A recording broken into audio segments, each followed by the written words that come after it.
London থেকে জানে নাকি লন্ডন হতে জানে নাকি আমিও জানি আমিও জানি। তারেক রহমান জানেন নাকি মারা খাওয়ার জনক আপনি, দুঃখিত মারা খাওয়ার নায়ক আপনি। সর্বশেষ ডাকসু ইলেকশন হয়েছিল বাংলাদেশে 2018 সালে।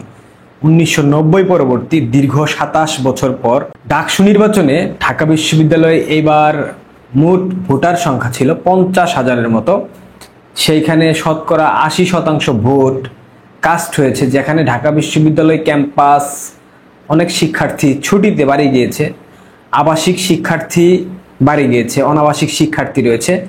এর মধ্যে কিভাবে 80% ভোট কাস্ট হয় এটা আসলে এই ব্যাখ্যাটা আমরা জানি না। এবং যখন ডাকসু নির্বাচনে ফলাফল ঘোষণা নিয়ে বিভিন্ন ধরনের ঝামেলা হচ্ছিল, বিভিন্ন ধরনের প্রতিবন্ধকতা তারা বলতেছিল, ঠিক সেই সময় বিএনপি এবং জামায়াতের সাথে বর্তমান অন্তর্বর্তীকালীন সরকারের 3 জন উপদেষ্টা বৈঠক করেছে। নির্বাচন হচ্ছে ডাকসুতে, সিদ্ধান্ত নেবে বিশ্ববিদ্যালয় প্রশাসন, সেখানে অন্তর্বর্তীকালীন সরকার কেন কথা বলবে, কিংবা সরকারের 3 জন উপদেষ্টা তারা কেন, কোন যুক্তিতে, কোন আইনের বলে তারা বিএনপি এবং জামায়াতের সাথে বৈঠক করবে, এই ব্যাখ্যাটাও আমি জানি না, আমার জানা নাই। এরপর ধরেন সকাল থেকে আমরা একাধিক সূত্র মারফতে আমরা দেখেছি এবং বাংলাদেশের অনেকগুলো গণমাধ্যমও এসেছে যে ডাকসু নির্বাচন কেন্দ্র করে একাধিক কারচুপির ঘটনা ঘটেছে। বিভিন্ন প্যানেলের যারা ভিপি এবং জিএস এবং এজিএস রয়েছেন তাদের সমর্থকরা এবং তারা স্বয়ং নিজেরা বিভিন্ন কেন্দ্রে প্রবেশ করেছেন, শিক্ষার্থীদেরকে লিফলেট বিলি করেছেন, যেটা নির্বাচনী আইন শৃঙ্খলা বিধিমালা লঙ্ঘন করা হয়েছে। নির্বাচনের দিন কোনো প্রার্থী কিংবা তার কোনো অনুসারীরা কোনোভাবেই লিফলেট কিংবা নির্বাচনী প্রচারণা চালাতে পারে না, এটা ডাকসুর যে গঠনতন্ত্র সেটা পরিপন্থী। এরকম ঘটনা ঘটেছে। সাদিক কাইম যে শিবিরের ভিপি প্রার্থী, শিবির প্যানেলের, সে অভিযোগ করেছে ছাত্রদলের বিরুদ্ধে, ছাত্রদল অভিযোগ করেছে শিবিরের বিরুদ্ধে। এরকম অসংখ্য একাধিক বিষয় আমরা দেখেছি। আমি ঠিক যেই মুহূর্তে ভিডিওটা রেকর্ড করতেছি এখনো ফলাফল আনুষ্ঠানিকভাবে ঘোষণা হয়নি, তবে একাধিক কেন্দ্র এবং একাধিক তথ্য মারফতে আমরা দেখেছি মোটামুটি শিবির জয়ের দ্বার প্রান্তে। এবং এই ঘটনা যখন ঢাকা বিশ্ববিদ্যালয় ডাকসু ইলেকশনের যে ছাত্রদলের সমর্থিত যে ভিপি আবিদ অলরেডি ফেসবুকে স্ট্যাটাস দিয়ে সেই নির্বাচন বয়কট করেছে। আবার তার যে জিএস প্রার্থী হামিম, সম্ভবত তার নাম, হামিম বয়কট করেনি বাট নিন্দা জানিয়েছে। অর্থাৎ হামিম জিএস হওয়ার একটা সম্ভাবনা রয়েছে, সেই জায়গা থেকে সে একটা নিরপেক্ষ ভূমিকায় রয়েছে এই মুহূর্ত পর্যন্ত যখন আমি রেকর্ড করছি। এবং ভিপি আবিদ সরাসরি নির্বাচন বয়কটের ঘোষণা দিয়েছে। ঢাকা বিশ্ববিদ্যালয় প্রগতিশীলতার মোড়কে আবদ্ধ ছিল এতদিন, আমরা জানতাম। সেই প্রগতিশীলতার মোড়ক থেকে অলরেডি বের হয়ে গেছে। অর্থাৎ ঢাকা বিশ্ববিদ্যালয়ের বাম, লাম, ছাম, ডান, শিবির, জামাত, হিজবুতি, নিরপেক্ষ সবাই মিলে সম্মিলিতভাবে শিবিরকে জয়ী ঘোষণা করতে যাচ্ছে। এখানে অনেকের প্রশ্ন আসতে পারে, শিবির কিভাবে জয়ী হয় ঢাকা বিশ্ববিদ্যালয়ের মতো একটা জায়গা? এখানে পুরোটাই প্রশাসনিক খেলা হয়েছে। নির্বাচন যে মূলত টেম্পো স্ট্যান্ড কিংবা বাস স্ট্যান্ড কিংবা লঞ্চ টার্মিনালের কোনো বিষয় না, নির্বাচন যে প্রশাসনের একটা বিশাল ভূমিকা থাকে সেটা শিবির দেখিয়ে দিল। গর্ধব বিএনপি, বুকা চন্দ্র বিএনপি, তারা আসলে বুঝেই না নির্বাচনটা আসলে কি। বিএনপির নেতাদের উচিত শিবিরের নেতাদের থেকে রাজনৈতিক দীক্ষা নেওয়া। সিরিয়াসলি বলতেছি, রাজনৈতিক দীক্ষা নেওয়া প্রয়োজন, কারণ তারা ভোটের রাজনীতি কিভাবে করতে হয় সেই ন্যূনতম ধারণাটুকুই তাদের মধ্যে নাই। যতটুকু তথ্য পেয়েছি, তুরস্কের একটা বিশাল ফান্ড এসেছিল শিবিরের পক্ষে, অর্থাৎ ঢাকা বিশ্ববিদ্যালয় প্রশাসন এবং খোদ তারেক রহমানকে অর্থের বিনিময়ে ক্রয় করা হয়েছে। কারণ আগামী নির্বাচনে একটা বিশাল অর্থ খরচ করতে হবে বিএনপিকে, সেই জায়গা থেকে শিবিরের কাছ থেকে, অর্থাৎ শিবির জামাতের যে বৈশ্বিক যে ফান্ড যারা দিয়ে থাকে, তুরস্ক ব্রাদারহুড, তুরস্কের পক্ষ থেকে একটা বিরাট অঙ্কের অ্যামাউন্ট দেওয়া হয়েছে, সেটা তারেক রহমান গ্রহণ করেছেন এবং বিনিময়ে ডাকসু তিনি ছেড়ে দিয়েছেন। এ ধরনের একটা গুঞ্জন শুনতে পাচ্ছি, যদিও কোনো স্পর্শকাতর তথ্য আমাদের কাছে এখনো আসেনি, তবে শুনেছি খুব ভালো জায়গা থেকে। দেখা যাক সেটা যদি সত্যি হয়ে থাকে, তবে 2 দিনের মধ্যে প্রমাণ পেয়ে যাব।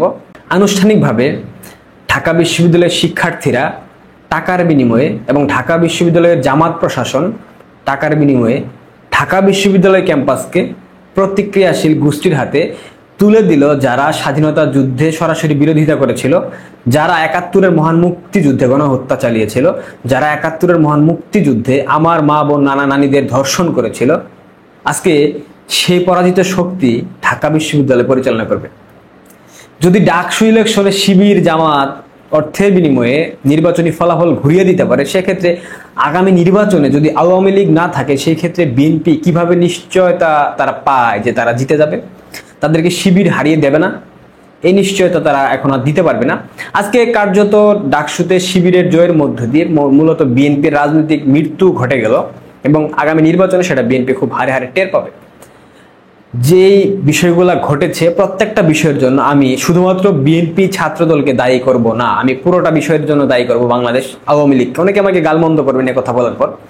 আজকে ঢাকা বিশ্ববিদ্যালয়ের যে পরিস্থিতি, আজকে ঢাকা বিশ্ববিদ্যালয়ের যে মৌলবাদী প্রতিক্রিয়াশীল চক্রের উত্থান আমরা দেখতে পেলাম, আজকে ঢাকা বিশ্ববিদ্যালয় ছাত্র সংসদ নির্বাচনে শিবিরের মতো স্বাধীনতা বিরোধী শক্তির যে উত্থান হলো, তারা যে জয়ী হলো, তাদের প্যানেল যে জয়ী হলো, এই দায়টা আওয়ামী লীগকে নিতে হবে।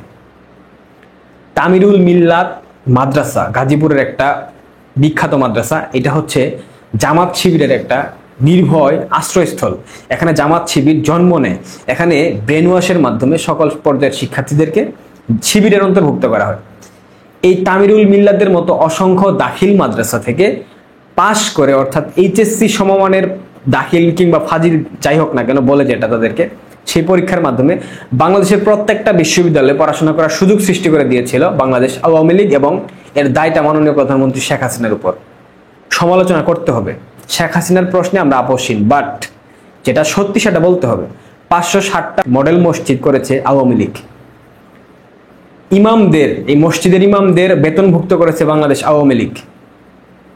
ফলাফলে বঙ্গবন্ধুর প্রতিকৃতিতে, বঙ্গবন্ধুর ভাস্কর্যে হিসু করেছিল এই জামাত শিবির। হ্যাঁ, এখানে বিএনপি ছিল না আমি বলছি না, বাট এই ঢাকা বিশ্ববিদ্যালয়ের মতো প্রগতিশীল ক্যাম্পাসগুলোতে মাদ্রাসার শিক্ষার্থীদেরকে অনুপ্রবেশ ঘটানোর যে দায়টা, এই দায়টা পুরোপুরি বাংলাদেশ আওয়ামী লীগকে নিতে হবে, পুরোপুরি। এখানে হা না কোনো কিন্তু নাই। একটা প্রগতিশীল ক্যাম্পাসে কেন মাদ্রাসা শিক্ষার্থীদেরকে আনতে হবে? এই মাদ্রাসার যে শিক্ষা ব্যবস্থা পুরোপুরি কুসংস্কারাচ্ছন্ন। এখানে কোনো প্রগতিশীল শিক্ষা দেওয়া হয় না, এখানে কোনো প্র্যাকটিক্যাল শিক্ষা দেওয়া হয় না, এখানে ধর্মীয় গোঁড়ামি শেখানো হয়, এখানে নারায়ে তাকবীর আল্লাহু আকবার স্লোগান দিয়ে এদের মস্তিষ্ককে বিকৃত করা হয়, এখানে কোনো জ্ঞান বিজ্ঞানের চর্চা করা হয় না। তাহলে কেন, কোন যুক্তিতে, কোন ব্যাখ্যার কারণে, কার প্ররোচনায় আওয়ামী লীগ সরকার মাদ্রাসা শিক্ষা ব্যবস্থাকে বিশ্ববিদ্যালয়ে সমমান করলো?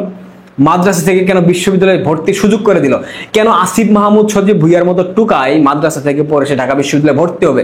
কেন মাহফুজ আলমের মতো টুকাই ভর্তি হবে? কেন সাদেক কায়েম এবং শিবিরের সাধারণ সম্পাদক SM ফরহাদের মতো লোকেরা মাদ্রাসা থেকে এসে ভর্তি হয়ে ঢাকা বিশ্ববিদ্যালয় ক্যাম্পাসকে নিয়ন্ত্রণ করবে? কেন আজকে বাংলাদেশের স্বাধীনতা সার্বভৌমত্ব হুমকির মুখে? কেন আজকে শিবিরের মতো সন্ত্রাসী জঙ্গি সংগঠন যারা আন্তর্জাতিকভাবে স্বীকৃত, তারা ঢাকা বিশ্ববিদ্যালয় ক্যাম্পাসে নেতৃত্ব দেবে? তারা ঢাকা বিশ্ববিদ্যালয় ক্যাম্পাসের 50,000 শিক্ষার্থীর অভিভাবকত্ব করবে? কেন? এই দায়টা কি আমাদের অন্য কাউকে নিতে হবে? অবশ্যই না, এই দায়টা পুরোপুরি আওয়ামী লীগের। সমালোচনা ঘর থেকে শুরু করতে হবে। আজকে ঢাকা বিশ্ববিদ্যালয়ের শিক্ষার্থীরা শুধুমাত্র কিছু অর্থের জন্য পুরো ক্যাম্পাসটাকে প্রতিক্রিয়াশীল একটা চক্রের হাতে সঁপে দিল, অর্পণ করে দিল। এই প্রতিক্রিয়াশীল চক্র কি তাদেরকে ভালো রাখবে? কোনোভাবেই ভালো রাখবে না। আমার ঢাকা বিশ্ববিদ্যালয়ের প্রিয় শিক্ষার্থী বোনদের জন্য প্রচন্ড মায়া হচ্ছে। আপনারা যারা প্রগতিশীল মুক্ত চিন্তার অধিকারী, আপনারা যারা পশ্চিমা পোশাক পরে টিএসসিতে যান, আড্ডা দেন, অনেকেই প্রগতিশীল অতিরিক্ত তারা ধূমপান করেন, বিশেষ করে বামেরা, এই দুর্গন্ধযুক্ত বাম এবং আমাদের প্রগতিশীল আপুরা, আপনারা আজকের পর থেকে ঢাকা বিশ্ববিদ্যালয়ের ক্যাম্পাসের কোথাও জিন্স কিংবা টপস পরে বেরোতে পারবেন না। যদি বের হন, শিবিরের জামাতের সেই তথাকথিত প্রতিক্রিয়াশীল গোষ্ঠী ধর্ম অবমাননা এবং ধর্মীয় অনুভূতিতে আঘাত করার অপবাদ দিয়ে আপনাদেরকে দুর্রা মারবে। দুর্রা শব্দের অর্থ হচ্ছে বেত কিংবা চাবুক। আপনাদের পশ্চাদেশে চাবুক মারবে। আপনারা যারা কার্জন হলে গিয়ে প্রেমিকের সাথে একান্তে সময় কাটান, আপনারা সেটা পারবেন না, আপনাদেরকে দুর্রা মারা হবে। আপনারা এটা ডিজার্ভ করেন, কারণ আপনারা ছাত্রলীগকে ষড়যন্ত্রের মাধ্যমে ক্যাম্পাস থেকে বের করে দিয়েছিলেন। ছাত্রলীগ কোনো প্রতিরোধ কিংবা প্রতিবাদ করেনি, কারণ আপনাদের বোঝা দরকার ছিল এই দেশের মানুষের, এই তরুণ প্রজন্মের এবং এই প্রগতিশীল শিক্ষার্থীদের বোঝা দরকার ছিল বাংলাদেশ প্রতিক্রিয়াশীল গোষ্ঠীর হাতে গেলে মূলত কিভাবে পরিচালিত হয়। অনেক কথা বলে ফেললাম। সর্বোপরি আজকে শিবিরকে ডাকসুতে জয় করার মাধ্যমে ঢাকা বিশ্ববিদ্যালয়ের প্রশাসন এবং ঢাকা বিশ্ববিদ্যালয়ের জামাতির ভিসি 36 পৃষ্ঠার ভিসি মূলত বাংলাদেশে একটা কালো অধ্যায়ের সূচনা ঘটিয়ে দিল। এবং ঢাকা বিশ্ববিদ্যালয়ের যারা প্রগতিশীল শিক্ষার্থী, আপনাদের জন্য প্রচন্ড মায়া হচ্ছে। শুধুমাত্র কিঞ্চিত অর্থ লোভে আপনারা নিজেদের বিবেক, বুদ্ধিমত্তা, নীতি নৈতিকতাকে বিসর্জন দিয়ে দিলেন। আপনারা জাতির বিবেক, অথচ আপনারা আজকে জাতির একটা কালো অধ্যায় সূচনা করে গেলেন। সবশেষে বাংলাদেশ আওয়ামী লীগকে বলবো, আপনারা সেই 72-এর সংবিধানে ফিরে যান। আপনারা বাংলাদেশ আওয়ামী লীগ যেই নীতির উপর ভিত্তি করে প্রতিষ্ঠা হয়েছিল সেই নীতিতে ফিরে যান, অন্যথায় বাংলাদেশে রাজনীতি করা, এই প্রতিক্রিয়াশীলদেরকে মোকাবেলা করা আপনাদের পক্ষে সম্ভব হবে না। আর ছাত্র দলের জন্য প্রচন্ড মায়া হচ্ছে, কারণ তারেক রহমান যদি সত্যি টাকার বিনিময়ে ডাকসু বিসর্জন দিয়ে থাকে, সেটা ছাত্র দলের জন্য আগামীতে অনেক খারাপ হবে। এবং আগামী কয়েকদিনের মধ্যে দেখবেন ঢাকা বিশ্ববিদ্যালয়ের প্রত্যেকটা হল দখল নেবে শিবির, এবং সেখানে ছাত্র দলের নেতাকর্মীদেরকে বের করে দেওয়া হবে। এবং এটাই মেটিকুলাস পরিকল্পনা, এবং এটাই -2 ফর্মুলা। প্রিয় দর্শক, ভালো থাকবেন, সুস্থ থাকবেন, মতামত জানাবেন, লাইক, কমেন্ট, শেয়ার করবেন, সাবস্ক্রাইব করবেন। ধন্যবাদ।